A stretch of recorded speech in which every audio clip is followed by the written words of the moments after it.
All right, welcome back to the Rip My Truck Apart project. Today's episode is brought to you by Pants. Whatever brand you want, just fill in the blank there. Anyway, we're chipping away at it here. I've just about got this thing ready to take the two side motor mounts out, and then in the back here, let me grab a flashlight. So we basically got all the accessories pulled off the engine, so we just need to go back here and get at those back ones on the bell housing. Trying to decide what the best way to pull this out is going to be. I got the exhaust unbolted here, so these can just tip out of the way. Left them on the pipe. Figure that's a lot easier that way. I don't know, what do you guys think is easier, to undo the bolts out of the bell housing or to take the transmission out of the bell housing and bring the bell housing out with the engine? I know they're kind of a pain to put back in separately. A lot of people take the transmission out and they'll put it all together and then drop it all in together. The trouble is, I've got the way the rear transmission mounts is with the bell housing mounts, the old style where they mount right at the bell housing. There isn't a transmission mount in the back. So that cross member has to come out, which I've got that scubbed in there. It's a pain to get out. So I don't know what I'm going to do there. I'd like to modify and see if I can make my own bracket to mount to the rear of the transmission, to mount that and get rid of that cross member, because that thing is always in the way. But yeah, so that's where we're at right now. Just some of those bolts to take out. We'll see if we can wiggle it out of there with the cherry picker then. We'll probably do this over a couple days. I think I'm going to stop where I'm at for now and pick up tomorrow and see about getting it pulled out of there the rest of the way. But good progress here. Hopefully have it up on an engine stand in a couple days, and then we'll take a peek inside. But yeah, we're moving along here. Can't wait to get it kind of taken apart.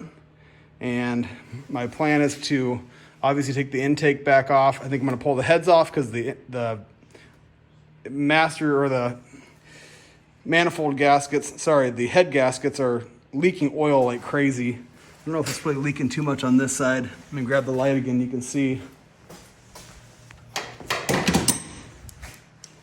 But they're really nasty. The one over here is even worse. So definitely needs to be addressed. Definitely making the right call, pulling this out. You can see how shiny that is. It's definitely dripping out of that seam right there. So we'll get that addressed. Then we can take a good look at the cylinders, cylinder walls. We'll make an assessment at that point. Yeah, so we'll make a video of that, peeking inside. But we're definitely going to put a cam in it. So that timing cover's got to come off. New seals. We got to pull this guy off of here. Trouble is, this is the old style. They don't have the center bolt that bolts this balancer on there. These older 327s and the 283s, they weren't drilled for that. They were just pressed on. So I definitely want to have that apart. They make kits, or maybe just make my own tool to drill that in and tap it and put a crank bolt on there. I'd like to do that. So yeah, moving along. Well, we got her out of there. Just pulled it out. Not too bad. So we'll just do a little walk around and you guys can see what we have going on with this thing. So last spring, I pressure washed this thing pretty good. Maybe didn't get all the crud off of it, but really got most of the oil and junk off. So everything that's on here, probably 90% of it, is from just driving it last summer. So let's get it down in here and we can really take a look at the oil that is leaking out of this thing. You know, coming out of there all the head gaskets are leaking. Henry, why don't you grab me that flashlight? The Milwaukee one? Yeah. Okay. Oil here. Front seal's leaking like crazy. Let's get some light in there. Lots of drips on the bottom of the oil pan. Rear main seal is leaking. Oil pan is leaking. All the way down this side. A lot of oil there. So definitely leaking out of the head gasket. So we know what we got to do. So we're gonna keep moving on this thing. This is the second day of working on it. The first day was just kind of ripping off some of the extras that were on here. So I think I'm gonna take a break for today. Tomorrow, we're gonna pull off water pump, fuel pump, intake manifold, valve covers, pull the heads off. Okay, we got the intake manifold off. We got the valve covers off. I got the water pump off. And if we take a look inside here, there's evidence of moisture of water under the valve cover. You can see that cloudy stuff. So I don't believe that was doing that before I put the new intake manifold on.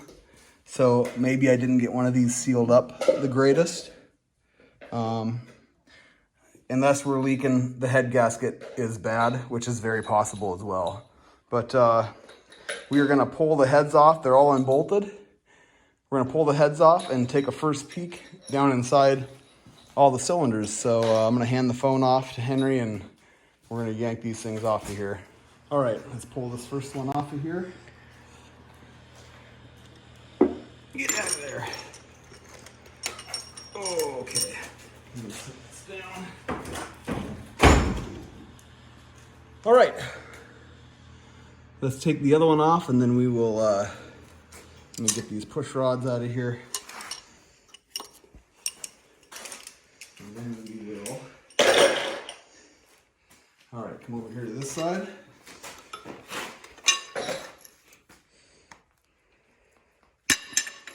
Make sure I got all those bolts out of there. I think I did. There it goes. Okay.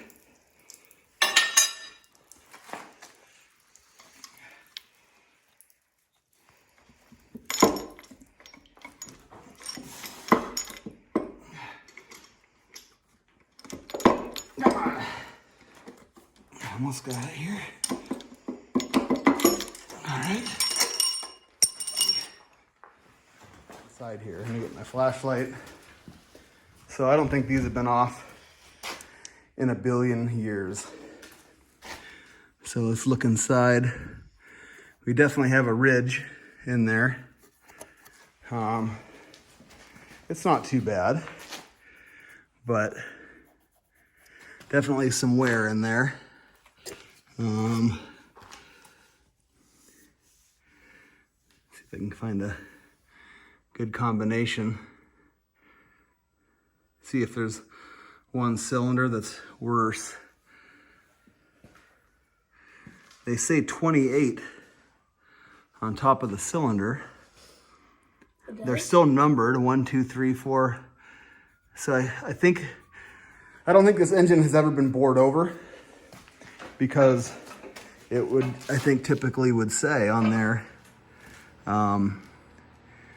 be stamped in there, but this one actually has cross hatching in it. I can see the cross hatching in there. So that's actually pretty amazing. I don't know if this camera is gonna pick that up very well. Let me see if I can get it in there. Yeah, you can see some crosshatch still in the cylinder. So yeah, let's roll this thing over a little bit and we will see what some of the other cylinders look like once we move them up and down. All right, so I guess that's it for today. Next one, we'll pull the little accessories that's left on there. The road vent tube which is this little breather here, which went to a tube out here instead of the PCV. The old style had this. I've been told you can take those off and actually put a freeze plug in to seal that up, so it's more like the modern style. So yeah, stay tuned for the next one.